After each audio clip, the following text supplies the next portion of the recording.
Ndasubiye kubaha mwiriwe canke mwaramutse inshuti banywanyi bacu mubandanye gukurikirana amakuru n'ibiganiro dutambutsa ngaha ndi n'iteka n'umunezero ntangere no gusubira kubipfuriza ibihe vyiza ndabaha mwiriwe canke mwaramutse n'umwanya makuru akomeye cane avugwa ngaha mu gihugu c'u Burundi. Ku munsi w'ejo narabahaye amakuru avuga ku bijanye n'urya mupfumu akomeye cane yaturutse muri Nigeria, aho uyu mupfumu azwi ku izina rya Desire Nduwimana yari yaciye apfungwa azira yuko yaraje kuburira Reverien Ndikuriyo ku munsi w'Imana uheze ku igenekerezo rya gatandatu kwezi kwa kane umwaka w'2025 ahitwa Igisenyi nk'uko twabibabwiye muri komine ya Makamba mu ntara ya Makamba niho hafatirwaga uyu muntu yaraje kuburira Reverien Ndikuriyo. Uwo musore rero yitwa Desire Nduwimana avuga yuko ari uwo mu Rumonge ariko akavuga yuko yabana n'umupfumu Perezida Evariste Ndayishimiye yagendereye mu gihugu ca Nigeria kugira ngo bahave bagandagura kuri umugambwe uri ku butegetsi wa CNDD FDD. Ibi biriko biraba birateye ubwoba nyuma yuko aka kanya duhejeje kuronka amakuru akomeye cyane avugwa ku bijanye n'urya mupfumu. Mbega Perezida Evariste Ndayishimiye koko niwe yatanze ishano kuri Reverien Ndikuriyo?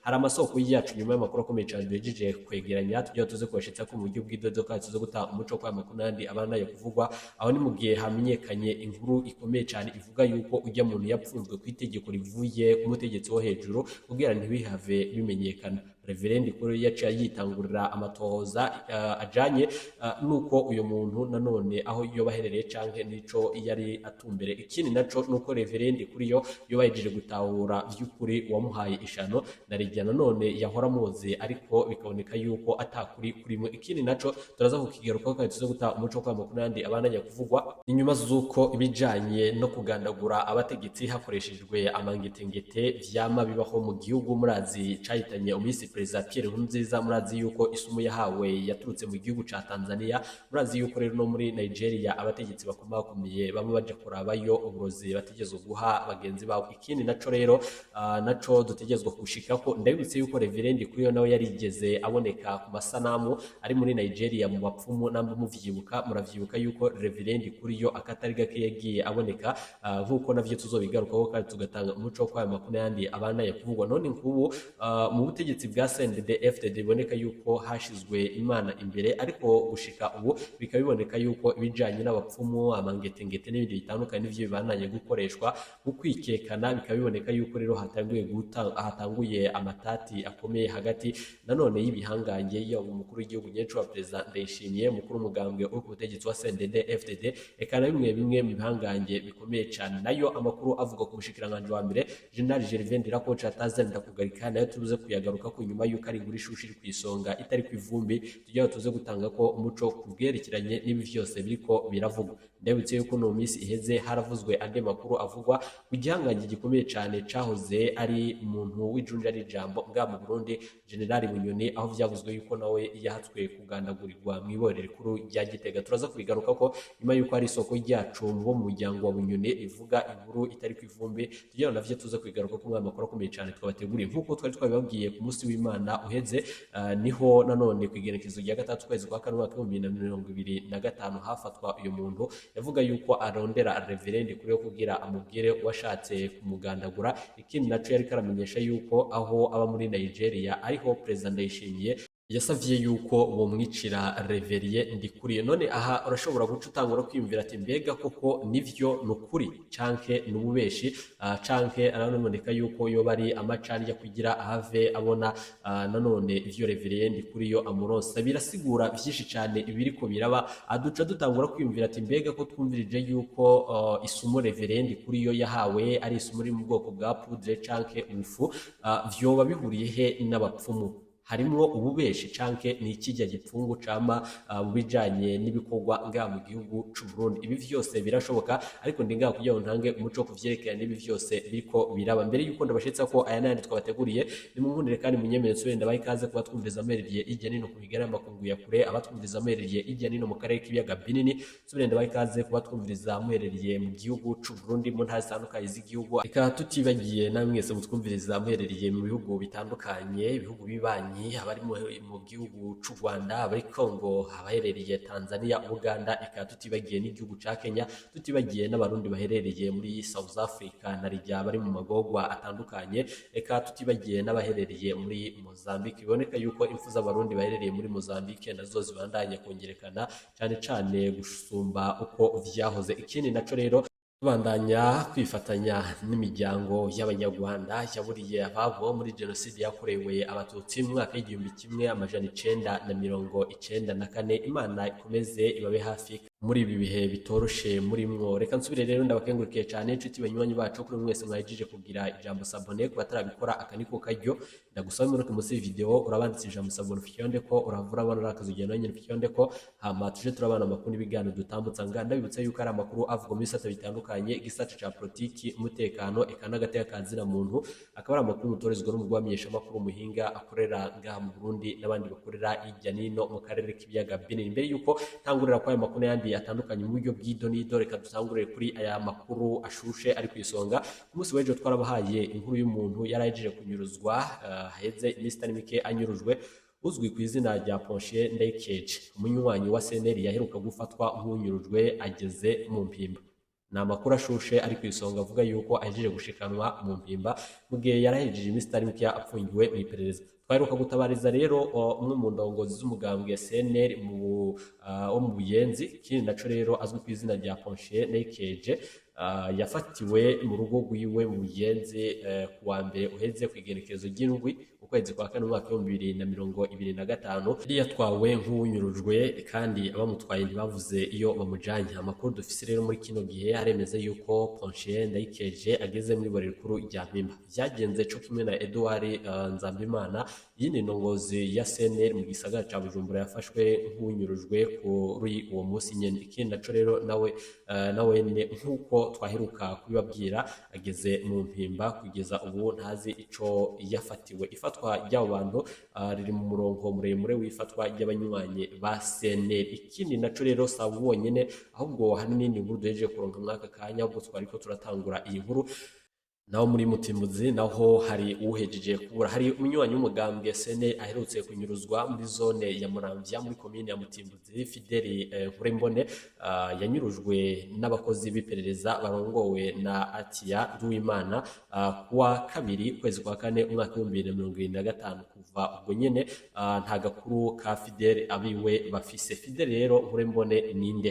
Uyu ni Nkurembone n'umugabo w'imyaka ishika 46 aba Muramvya nanone nkuko amasoko yacu avyemeza aho bita kuri quartier Mayire none mu gice ca Muramvya gitwarirwa muri zone ya Buterere yo mu gisagara ca Bujumbura. Ni umudandaza akorera mu isoko ya Muramvya iri aho bita kwisamariro ya kabiri. Muri Kigera mu mwaka wa 2025 Fideli Nkurembone yatashe mu Burundi inyuma y'imyaka hafi 3 yari amaze i Dubai. Fideli Nkurembone rero arubatse akaba n'umuvyeyi w'abana bashika 7. Bijanye na politiki Fideli Nkurembone ni umunywanyi akomeye cyane w'umugambwe CNL ni ndongozi ya CNL aho nyene mu Buterere ya kabiri. Abamuzi rero batubwiye yuko yakoranye n'indongozi za CNL kuva icitwa FNL zamanywe cyane Muramvya na Mutimbuzi yose. Nubwo biruko ndabibutse yuko ari n'uwitwa Nshimirimana na Elia Ngomirakiza abo bose baruhiye kunyuruzwa n'iperereza ubu baramaze imyaka batazwi irengero. Inyuruzwa rero rya Fideli Nkurembone kuri ubu rero Fideli Nkurembone yanyurujwe mu gatondo ko kuwa kabiri mu kwezi kwa kane umwaka wa 2025 mu gihe yari atonze ku mirimo yiwe kuko twabibwiwe n'abiwe bamutabarije. Uyu mugabo rero yazindutse aja hamwe yahora adandariza ku isoko ryo kwisamariro akiva imuhira uko ku metero zishika 30 niho yahura n'imodoka ku community Toyota Hilux double cabine yera ifise ibiyo bitabona. Abapolisi rero bayijemwo bari hanze umenga barasamaye. Nanone yabaye akibashikira umuntu yari mu modoka acabwira abapolisi ati nguwo mumufate niwo rero ahetse agashakoshi. Ikindi naco rero ubwo nyene abo bapolisi bamusimbiye ko agerageza kwigwanirira biranga baca barafata baraterera muri iyo modoka. Imodoka rero ica iva ngaho yiruka. Sivyo gusa rero wamenyekanye mu bamufashe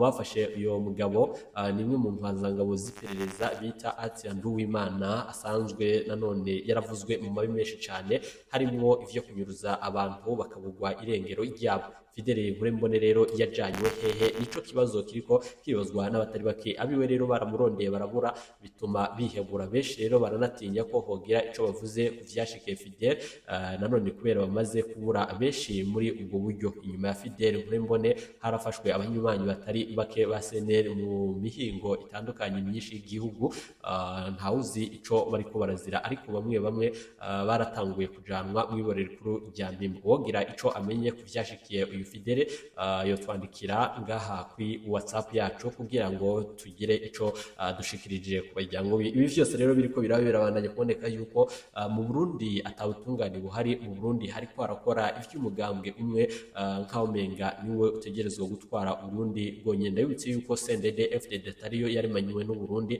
ahubwo hahozeho izindi ntwaro isigwe yuko na CNDD-FDD hamwe bizoshika nayo ive ku butegetsi, nubwo bamwe muri bo biyumvira yuko ijya myaka amajana 4 bihaye ari yuzohera kugira bave ku butegetsi. Uyu munsi biraboneka yuko hamwe amagorwa yobandanya kuboneka mu gihugu ntankeka yuko ivyo biyumvira birashobora kudakunda. Reka twerekeze ku makuru akomeye cyane abandanya kuvugwa muri CNL. Indongo za CNL zirabandanya kunyuruzwa, izindi zigafatwa zikagandagurwa hagatogwa ibiziga, ariko abandi bihweza ivya politike yo ngaha mu gihugu c'u Burundi bakagira bati mbega abo banywanyi bariko baraziriki mu gihe uwo bariko barashigikira nawe ataco ariko arakora kugira ngo abereke yuko bashigikiye umugabo. Agatogwaso yahora ari umugabo afise ijambo, yahora ari umugabo afise igitinyiro mu gihugu, ariko gushika uyu munsi umenga nawe yarabaye umudede. Bisiguye yuko abanywanyi biwe bariko baragwanira nabone ivyo batazi, narije biboneka yuko Agatogwaso ataca ariko arakora kigaragaza yuko afise ugushaka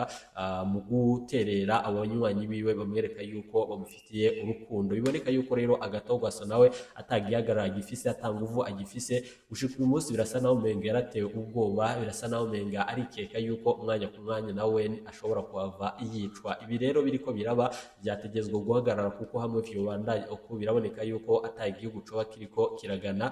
Mu gihe rero ibi biriko birabandanya biba bisiguye yuko intwaro iriho nanone iriko irakorera ibintu bidasiguritse abandi cane abatavuga rumwe n'iyo ntwaro. Agatogwaso rero biboneka yuko atagihagararo agifise mu gihugu, biboneka yuko n'abanywanyi biwe bamwe batanguye kumwiyongora ko hari n'abinjiye muri CNDD-FDD, hari n'abavuze bati hamwe tuvuye muri CNL nta wundi mugambwe dutegezwa kujamwo, turabaho tuterekwa ivy'imigambwe, tuterekwa n'ivya politike, kuko Agatogwaso atakintu na kimwe akora kigaragaza yuko twobandanya kumushigikira. Ibi bintu rero bibandanya kuboneka mu gihugu bisiguye yuko hamwe vyobandanya iterambere rigoye cyane no kuryumva mu bitabo canke muri ajya amasengesho ya nyenico wa Perezida Evariste Ndayishimiye, kuko nanone Imana ifasha wifashije nkuko bivugwa n'abatari bakereka. Tubanarize kuri aya makuru avugwa kwa nyenicubahiro umukuru w'igihugu Perezida Evariste Ndayishimiye. Mbere turaza no gushika kuri ajya makuru twabwiye mu fiyo avugwa kuri Reverie Ndikuriyo. Turi mu biro vy'umukuru w'igihugu nyenico wa Perezida Evariste Ndayishimiye, tukerekeza no ku biro vy'umushikiranganje wa mbere General Gervais Ndirakobuca atazerenda kugarika icuka si ciza mu butegetsi bwa Perezida Evariste Ndayishimiye. Haize iminsi mike havugwa yuko Perezida Evariste Ndayishimiye agira kugwe, agira tembagazwe ku butegetsi, ariko bamwe bati ivyo ntibikunda kuko igihugu kirimwo magabo. Ikindi naco rero umukuru w'igihugu Perezida Ndayishimiye arafise ubwenge bwinshi gusumba abo bose biyumvira kugira ico bamukoze, ariko nubwo biruko abandi banyagihugu bakagira ingorane zikomeye cyane zo kwiyumvira ati mbega hamwe Perezida Ndayishimiye yova ku butegetsi yokugwaho ninde ashobora kumusubirira? Mbega uyo basubiriye Neva niki ashobora kumarira igihugu? Canke nawe yoza ari nka Neva agashikiriza amajambo ariko atagushira mu ngiro? Ibi biriko bira rero bisigwe iki ubutegetsi bwa Perezida Evariste Ndayishimiye? Hari abavuga yuko arababandanya kuvuga yuko Perezida Ndayishimiye ari we mu Perezida wa nyuma aturutse muri CNDD-FDD, ariko aho yiri kuraraba usanga harimo ukwiyenda gukomeye cyane kuko atawundi muntu afise nanone ijambo aturuka mu yundi mugambwe. Ahubwo igishoboka nuko biboneka yuko muri CNDD-FDD ubwabo bazomarana kuko biboneka yuko kumvikana vyabaye ndazi. Uyu munsi arinda kugarika arabandanya kuboherwa amaboko imugongo. Uyu munsi ari umukuru w'igihugu Ndayishimiye arabandanya gusuzugwa bikomeye cyane nkaho menga si umukuru w'igihugu, aho gushika ubu biboneka yuko mupfasoni we Angel Ndayishimiye Ndayubaha ari we afise ijambo, ari we muntu atinyitse mu biro vyiwe, aho biboneka yuko mu biro vya Perezida Ndayishimiye umuntu atinyitse kandi atera ubwoba tuma abategetsi bajugumira atari perezida ahubwo ari Angel Ndayishimiye Ndayubaha, kuko niwe muntu afata ingingo mugabo akava anayishira mu ngiro. Twarabonye ivyashikiye General Bunyoni, twarabonye ivyashikiye abahirahiye kuvuga nabi Angel Ndayishimiye Ndayubaha, turazi neza yuko ivyabashikiye atari ivyoroshe. Twariboneye yuko akarenganyo kaboneka, twariboneye yuko kamwana wa mama kaboneka, nkuko bitangazwa na bamwe mu batari bake barabira hafi vya politiki y'u Burundi, aho banagaragaje yuko hari abagabo bashika babiri bari bapfungiwe rimwe na General Bunyoni bagirizwa ivyaha bimwe, ariko abo bose baciye bari kugwa Bunyoni agumizwa mu munyororo. Murazi neza yuko hari umugenerali bita Nizigama batazira Tibia. Uyu mugenerali murazi yuko yari yapfunzwe yagirizwa bimwe n'ivyo Bunyoni yagirijwe, ariko bidatevye Angel Ndayishimiye Ndayubaha bikavugwa yuko yatanze itegeko ry'uko yorekugwa vyihuse, bikamunyuma z'uko rero uwari umugenzi akomeye cyane. Murazi yuko uwo mugabo yihaye ijambo mu biro kwa Perezida Ndayishimiye gushika naho yaja kwaka nanone ingurane mu mabanki atandukanye akoresheje izina ry'umukuru w'igihugu Perezida Evariste Ndayishimiye. Murazi yuko Bob Rugurika vyinshi cyane yashize ahabona bivanye n'amatoza yakoze ku vyerekeye n'ivyo nyene. Yanamenyesheje yuko Angel Ndayishimiye Ndayubaha gushika uyu munsi ari we ntarikomeye cyane iri mu biro kwa Perezida Evariste Ndayishimiye. Ivyo rero aranabihuriza ko n'abatari bake bamwe bashinga intahe ku vyerekeye n'ingene mu biro vya Perezida Evariste Ndayishimiye asa naho umenga wewe si perezida, ahubwo igihugu kiri mu minwe y'umupfasoni wiwe Angelina Ndayishimiye Ndayubaha. Ndabibutse yuko Angel Ndayishimiye Ndayubaha ari we atanga amategeko akomeye cyane, Perezida Ndayishimiye agasigara ari uwo kuyaterako umukono. Ikindi naco rero gushika ubu bamwe mu bihangange bagira bati hamwe twobandanye gutwagwa na Angeline tunategwa ubwoba nawe, biraboneka yuko ataho twoba turiko turaja. Ico dutegerezwa gukora no kwikura ko intwaro ya Perezida Evariste Ndayishimiye. Hari abatanga akarorero ka hafi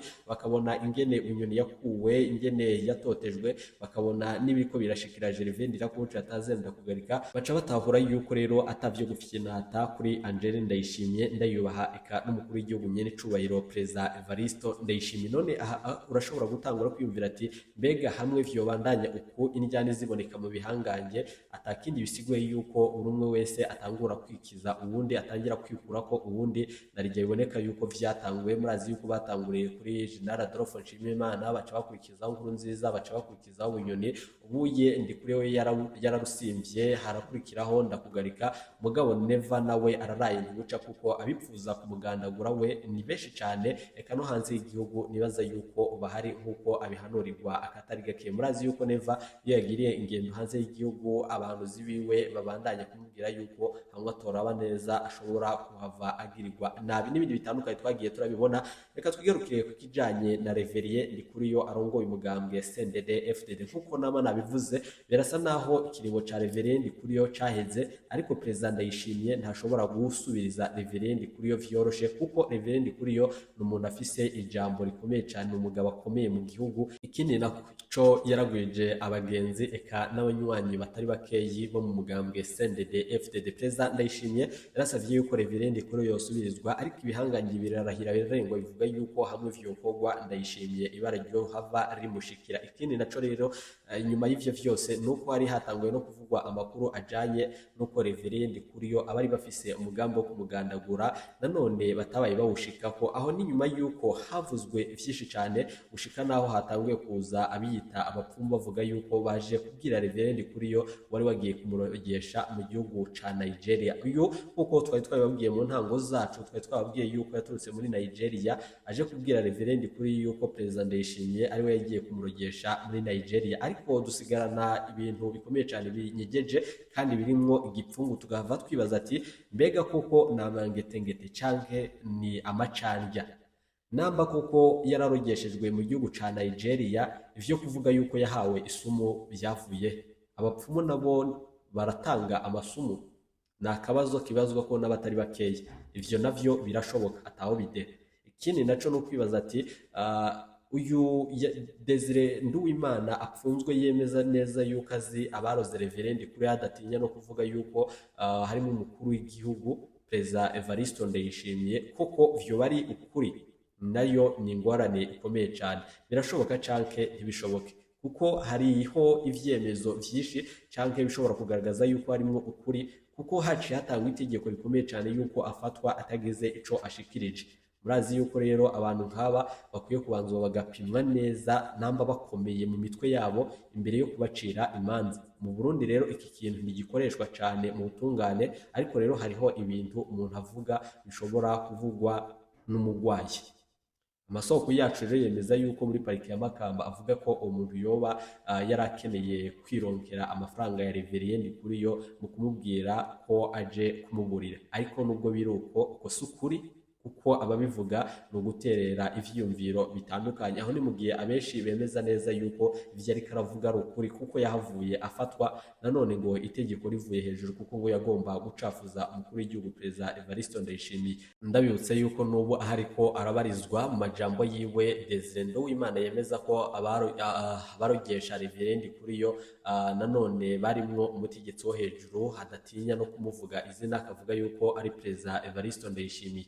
Ikindi naco rero kirimwo igipfungu gikomeye cyane nuko vyitezwe yuko ashobora gukorerwa urubanza rw'ikibiriraho akagirizwa kwambika ibara umukuru w'igihugu. Bivugwa yuko rero kuri ubu ngubu rero atari icoroshe. Ibiriko biraba rero birateye amakenga. Reverien Kuriyo arabivuga ko iki? Reverien Kuriyo nawe aheruka gutera akama, aheruka no kumvikana mu majambo akomeye, aho vyumvikana yuko n'abazi neza washatse kumugandagura. Imvo ni nyinshi cyane, kuko Reverien Kuriyo ni umuntu akomeye, biboneka yuko hamwe yobandanya kwidegembya ashobora kuhava yihagira ikibanza c'umukuru w'igihugu, narirya Perezida Ndayishimiye wewe atacizere agitanga mu bene gihugu, uretse bajya baraba ibintu ntibabibone. Ivyo rero bikaba bivugwa na bimwe mu bihanganye bivuga biti Perezida Evariste Ndayishimiye mu kiringo ciwe ahejeje ku butegetsi biraboneka yuko atacu yakoze, biboneka yuko ivyo yamamwo ari ibikorwa vyo gushikiriza amajambo aryoheye abenegihugu, ariko kuhava ashira mu ngiro ivyo yasezeraniye abenegihugu bigaca vyanga. Ibi rero bisiguye yuko Perezida Evariste Ndayishimiye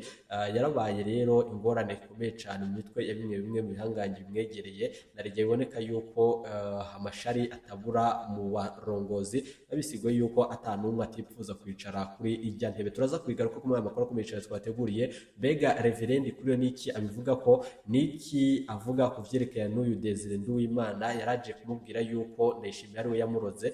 Mbega Reverien Kuriyo bafashe ingingo yo kuja kuraba aho apfungiwe? Ni mukanya ntimuje kure. Ndabibutse yuko vyoroshe cyane kubana natwe, no kumanuka musi video ukora banditse ijambo subscribe canke sabone ugafyonda ko, hama tukaje turabana mu makuru y'ibigano dutambutsa ngaha. Ntimuje kure, ibigano vyacu nakagaruka. Ndabakengurukiye cyane inshuti banywanyi bacu mwaduteze abiri. Ni mukanya mu buryo bw'idonido.